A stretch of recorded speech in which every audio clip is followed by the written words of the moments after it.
Hello दोस्तों, स्वागत है आप सभी के अपने यूट्यूब चैनल डियर गुरुजी पर। तो दोस्तों, हमेशा की तरह आप सभी का इस चैनल पर बहुत बहुत स्वागत है। और आप सभी लोगों से रिक्वेस्ट है कि यदि अभी तक आप लोगों ने चैनल को सब्सक्राइब नहीं किया है तो चैनल को सब्सक्राइब करें, जिससे कि आने वाले वीडियोज के नोटिफिकेशन आप सभी को आसानी से मिलते रहे। तो चलिए दोस्तों, आज की क्लास को हम लोग स्टार्ट करते हैं। क्लास बहुत ही छोटा है, तो आप सभी लोगों से रिक्वेस्ट है कि क्लास में पूरा बने रहिए। बहुत ही कम प्रश्नों को यहाँ पर मैं बताने वाला हूँ, लेकिन वो सारे के सारे प्रश्न आप सभी के लिए बहुत ही ज़्यादा इंपॉर्टेंट है। 20 प्रश्न आपको मैं यहाँ पर बताऊंगा जो कि आपके लिए बहुत ही ज़्यादा इंपॉर्टेंट है, तो आप सभी लोग ध्यान से देखिए। पहला प्रश्न आप सभी लोग देख ही रहे हैं और इसे बताइए इसमें राइट आंसर क्या हो जाएगा। नोबेल पुरस्कार की शुरुआत जो है कब से हुई है, तो आप सभी लोग बताने का प्रयास कीजिए आपका यहाँ पर राइट आंसर क्या हो जाएगा।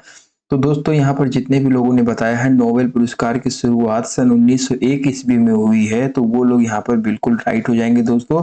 ऑप्शन नंबर ए जो है आपका बिल्कुल करेक्ट हो जाएगा। ठीक है, यह पुरस्कार जो है आपको मैं बताना चाहूंगा कि स्वीडन के वैज्ञानिक अल्फ्रेड बर्नहार्ड नोबेल के स्मृति में जो है दिया जाता है। ठीक है, चलिए बढ़ते हैं अपने अगले प्रश्न की तरफ। अगला प्रश्न है संयुक्त राष्ट्र की स्थापना दिवस किस तिथि को मनाया जाता है। तो दोस्तों, यहाँ पर आप सभी लोग बताने का प्रयास कीजिए यहाँ पर आपका राइट आंसर क्या हो जाएगा। ठीक है, तो 22 प्रश्न आप सभी लोग बताने का प्रयास कीजिए। क्वेश्चंस तो यहाँ पर दोस्तों जितने भी लोगों ने बताया है संयुक्त राष्ट्र की स्थापना दिवस जो है 24 अक्टूबर को मनाया जाता है, तो वो लोग यहाँ पर बिल्कुल राइट हो जाएंगे। ऑप्शन नंबर आपका ए वाला आप सभी लोग देख ही रहे हैं यहाँ पे। ऑप्शन नंबर ए आपका यहाँ पर बिल्कुल राइट हो जाएगा। अगला प्रश्न आपके सामने है, आप सभी लोग ध्यान से देखिए और बताने का प्रयास कीजिए।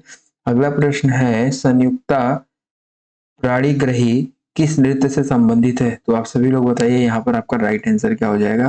तो संयुक्ता पाणिग्रही जो है ये जो है दोस्तों कहाँ की लोक नृत्य है। तो यहाँ पर जितने भी लोगों ने बताया है उड़ीसा, तो वो लोग यहाँ पर बिल्कुल करेक्ट हो जाएंगे। ऑप्शन नंबर डी आपका यहाँ पर बिल्कुल राइट हो जाएगा दोस्तों। ठीक है, चलिए हम लोग बढ़ते हैं अपने अगले प्रश्न की तरफ। अगला प्रश्न बहुत ही इंपॉर्टेंट है, आप सभी लोग ध्यान से देखिए। अगला प्रश्न आपसे पूछा जा रहा है कि निम्नलिखित में से कौन सा एक कथन कबीर की शिक्षाओं के विषय में सही नहीं है। आप सभी लोग बताने का प्रयास कीजिए। ठीक है, कौन सा ऐसा इसमें कथन है जो कबीर के माध्यम से जो शिक्षाएं प्रदान की गई हैं तो कबीर की शिक्षाओं के विषय में नहीं है। तो दोस्तों आप सभी लोग यहाँ पर देख सकते हैं, चार ऑप्शन दिए गए हैं। तो यहाँ पर देखिए काफी सारे लोग बता रहे हैं ऑप्शन नंबर ए को। जी हाँ दोस्तों, ऑप्शन नंबर ए वो क्या है, वे तीर्थाटन और मूर्ति पूजा के विरुद्ध नहीं थे। तो दोस्तों यहाँ पर जितने भी लोगों ने ऑप्शन नंबर ए को बताया है वो लोग यहाँ पर बिल्कुल करेक्ट हो जाएंगे। ठीक है, मैं आपको बताना चाहूंगा कि कबीर दास जो थे उन्होंने ही जो है एक ही ईश्वर के भक्तिवाद प्रसार पर जोर दिया है। ठीक है, तो आप सभी लोग ध्यान में रखिएगा। और कबीर दास का जन्म जो है आप सभी लोग जानते होंगे कि सन 1398 ईस्वी में हुआ था। तो यहाँ पर आप सभी लोग इसको ध्यान में रखिए, कबीर दास जी का जन्म कब हुआ था, सन 1398 ईस्वी में। कहाँ पर हुआ था दोस्तों, वाराणसी में, जिसे अब बनारस के नाम से जाना जाता है। ठीक है, चलिए। और कबीर दास जी की जो मृत्यु थी दोस्तों, आप सभी लोग इसे ध्यान में रखिए। कबीर दास जी की मृत्यु जो हुई थी सन 1598 ईस्वी में हुई थी। तो ये बहुत ही इंपॉर्टेंट है। तो आप सब सॉरी 1518 ईस्वी में, आप सभी लोग इसको करेक्ट कर लीजिए।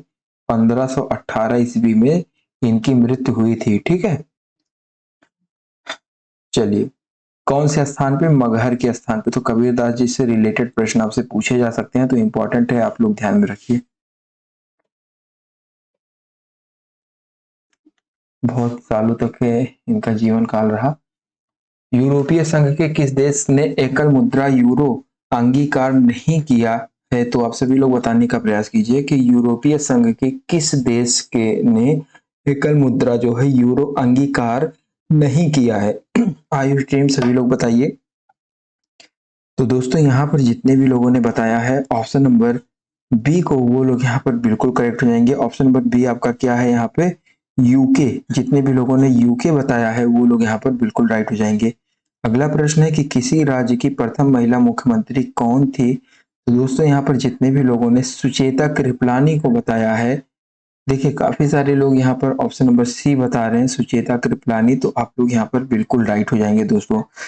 चलिए बढ़ते हैं अगले प्रश्न की तरफ।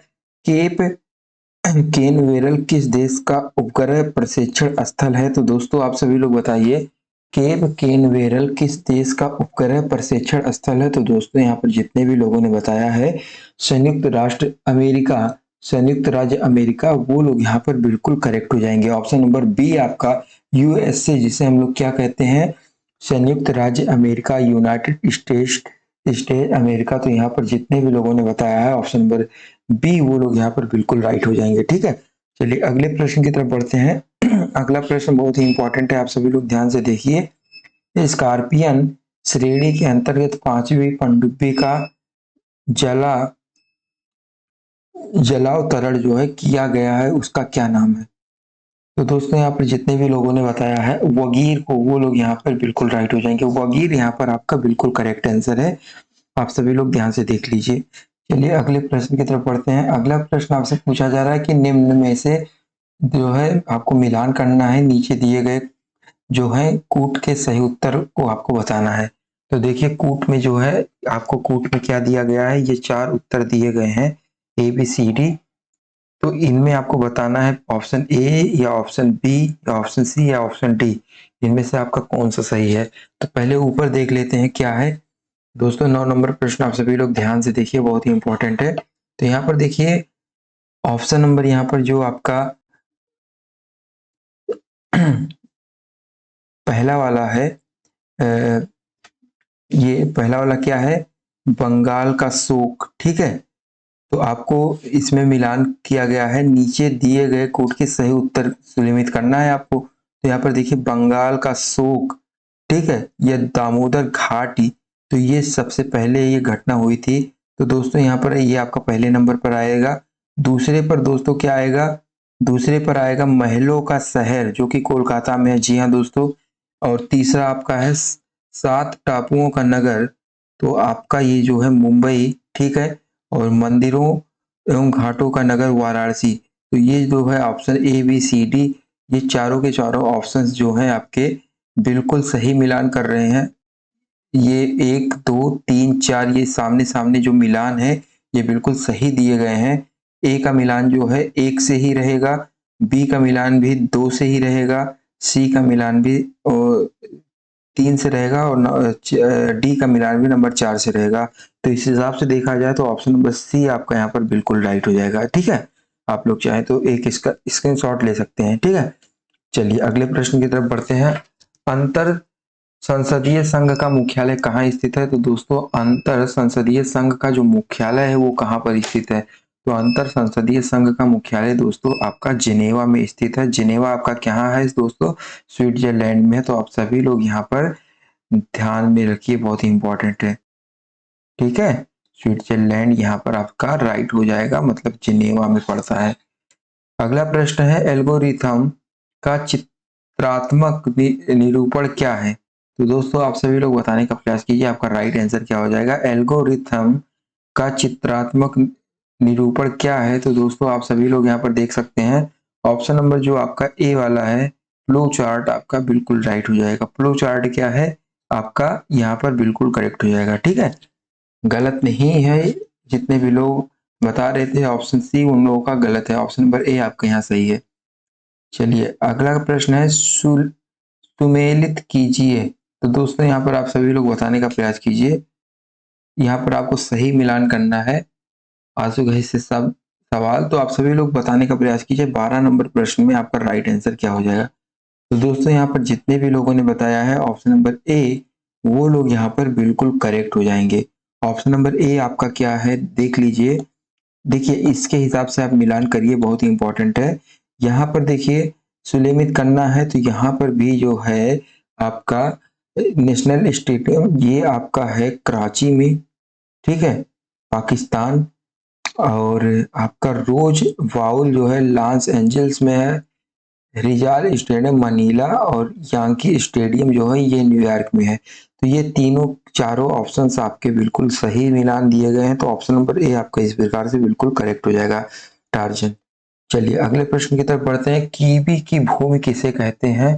तो जो लोग क्रिकेट देखते हैं उनके लिए बहुत आसान प्रश्न है, क्योंकि आप सभी लोग जानते हैं कीवी कि भूमि जो है किसे कहा जाता है। तो दोस्तों यहाँ पर आप सभी लोगों को मैं बताना चाहूंगा कि कीवी जो है न्यूजीलैंड का राष्ट्रीय पक्षी है, ठीक है। और यह जो है नहीं उड़ सकता है, ठीक है।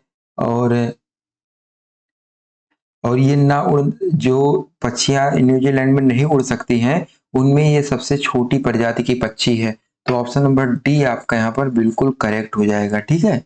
और मैं आपको बताना चाहूंगा कि भारत में कीवी की खेती के लिए जो है उत्तराखंड में उपयुक्त जलवायु है। कीवी एक फल भी होता है, आप सभी लोग जानते होंगे। तो कीवी की जो खेती है, इसके लिए उत्तराखंड में उपयुक्त जलवायु है।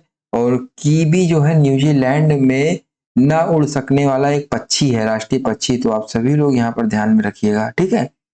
अगला प्रश्न आपके सामने है कि रॉयल सोसाइटी ऑफ लंदन का प्रथम भारतीय फेलो कौन था। तो दोस्तों यहाँ पर मैं आपको बताना चाहूंगा कि रॉयल सोसाइटी ऑफ लंदन का प्रथम भारतीय फेलो एसी वार्डिया। यहाँ पर जितने भी लोगों ने बताया है वो लोग यहाँ पर बिल्कुल करेक्ट हो जाएंगे। सभी लोग पूरे फोकस के साथ देखिए, हर एक प्रश्न बहुत ही इंपॉर्टेंट है।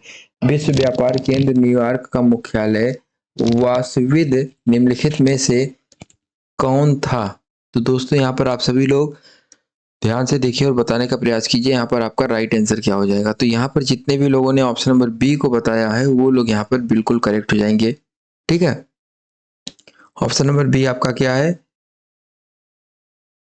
आपका ऑप्शन नंबर बी है मीनो रुया मसाकी, यहाँ पर आपका बिल्कुल करेक्ट हो जाएगा। चलिए अगले प्रश्न की तरफ बढ़ते हैं। अगला प्रश्न है बांग्लादेश में किस प्रकार की सरकार है। सही दिशा आप सभी लोग बताने का प्रयास कीजिए, राइट आंसर आपका यहाँ पर क्या हो जाएगा। तो दोस्तों आप लोग अगर सही बताना चाहेंगे तो आप लोग सही बता भी सकते हैं, क्योंकि आप लोगों को मैंने इसके बारे में एक बार बताया भी है। तो दोस्तों यहाँ पर बांग्लादेश में संसदीय लोकतंत्र प्रकार की सरकार है, ठीक है। संसदीय लोकतंत्र यहाँ पर जितने भी लोगों ने बताया है वो लोग यहाँ पर बिल्कुल सही हो जाएंगे। सही बोलना है तो आप सभी का राइट आंसर है ऑप्शन नंबर बी। अगला प्रश्न है जयपुर में हवा महल का निर्माण जो है किससे हुआ है। तो दोस्तों आप सभी लोग बताने का प्रयास कीजिए। तो यहाँ पर जितने भी लोगों ने ऑप्शन नंबर सी को बताया है लाल और गुलाबी बलुआ पत्थर, जी हाँ दोस्तों आप लोग यहाँ पर बिल्कुल राइट हो जाएंगे। और कमेंट बॉक्स में बताएं कि कौन कौन जयपुर के हवा महल को देखा है जाकर वहां पर। तो उस अपनी जो एक्सपीरियंस है वहाँ की आप लोग जरूर शेयर करें कि हवा महल आखिर है क्या जयपुर में, ठीक है। तो चलिए और मैं आपको बताना चाहूंगा कि जयपुर को जो है गुलाबी नगरी के नाम से भी जाना जाता है। और जो है दोस्तों राजस्थान के जालौर को जो है ग्रेनाइट सिटी भी कहा जाता है। राजस्थान में एक शहर है जिसका नाम है जालौर, ठीक है। तो आप सभी लोग इससे परिचित हो जाइए, बहुत ही इंपॉर्टेंट है। ये जालौर शहर जो है ये ग्रेनाइट सिटी के नाम से भी जाना जाता है। तो आप सभी लोगों का राइट आंसर क्या हो जाएगा, ऑप्शन नंबर सी आपका यहाँ पर बिल्कुल राइट हो जाएगा। भारत का पहला डिफेंस इंक्यूबेटर किस शहर में स्थापित किया जाएगा। तो सभी लोग देखिए यहाँ पर आपका राइट आंसर क्या है। तो जितने भी लोगों ने यहाँ पर बताया है ऑप्शन नंबर सी को वो लोग यहाँ पर बिल्कुल करेक्ट हो जाएंगे। ऑप्शन नंबर आपका सी वाला क्या है, हैदराबाद आपका यहाँ पर बिल्कुल राइट हो जाएगा। भारत का पहला डिफेंस इंक्यूबेटर जो है वो आपका हैदराबाद शहर में स्थापित है, ठीक है। स्थापित किया जाएगा तो आप लोग यहाँ पर देख सकते हैं। अगला प्रश्न है गेटवे ऑफ इंडिया कहाँ पर स्थित है। तो दोस्तों आप सभी लोग देखिए यहाँ पर आपका राइट आंसर क्या हो जाएगा। तो बहुत ही इंपॉर्टेंट है, बहुत ही आसान प्रश्न है। मैं आपको बताना चाहूंगा कि गेटवे ऑफ इंडिया का जो निर्माण है वो सन 1911 ईस्वी में जो है ब्रिटेन के जॉर्ज पंचम और महारानी जो मैरी थी उनके प्रथम आगमन पर जो है उनके स्वागत के लिए किया गया था। तो ये जो है आपका मुंबई में है और इसे जो है सन 2011 ईस्वी में स्थापित किया गया था। तो ऑप्शन नंबर ए आपका यहाँ पर बिल्कुल राइट हो जाएगा। और आगे बढ़ने से पहले जो मैं आपसे बताना चाहता हूँ वो बहुत ही इंपॉर्टेंट है, क्योंकि इसके बाद जो आपकी क्लास है वो बहुत ही इम्पोर्टेंट होने वाली है और इसके बाद वाली जो क्लास है आप सभी को उसका लिंक कमेंट बॉक्स में मिल जाएगा। तो आप लोगों से रिक्वेस्ट है कि ये क्लास जैसे ही ख़त्म हो आप लोग उस क्लास को अटेंड करना मत भूलिए, बहुत ही इम्पोर्टेंट क्लास है वो आप सबकी, ठीक है। तो आप सभी को कमेंट बॉक्स में लिंक मिल जाएगा। चलिए अगले प्रश्न की तरफ बढ़ते हैं। अगला प्रश्न है, पहला चॉकलेट बार किसने बनाया था? बहुत ही इम्पोर्टेंट प्रश्न है दोस्तों, बहुत ही अच्छा प्रश्न है। मैं आपको बताना चाहूंगा, जो पहला चॉकलेट बार है वो बनाया था जोसेफ फ्राई और सन्स द्वारा। ऑप्शन नंबर सी आप सभी लोग देख लीजिए। पहला चॉकलेट बार जो है जोसेफ फ्राई और सन्स द्वारा जो है बनाया गया था। और जोसेफ फ्राई जो है ये कहाँ के हैं आप सभी लोग ध्यान में रखिए। जोसेफ फ्राई ये हैं आपके इंग्लैंड के, ठीक है। तो आप सभी लोग ध्यान में रखिए। और दोस्तों काफी सारे लोग नहीं जानते हैं, वो लोग जान लें। ये जो है जोसेफ फ्राई इंग्लैंड के हैं, ये प्रश्न आपसे पूछा जा सकता है, ठीक है। चलिए दोस्तों, इसी के साथ आज की ये जो क्लास है आपकी यहीं पर समाप्त हो रही है। जितने भी लोग अभी तक चैनल पर नए हैं चैनल को सब्सक्राइब करें और आज की ये क्लास आप सभी को कैसी लगी कमेंट बॉक्स में ज़रूर बताएं। चलिए दोस्तों, मिलते हैं अपनी किसी अन्य वीडियो में, तब तक के लिए धन्यवाद।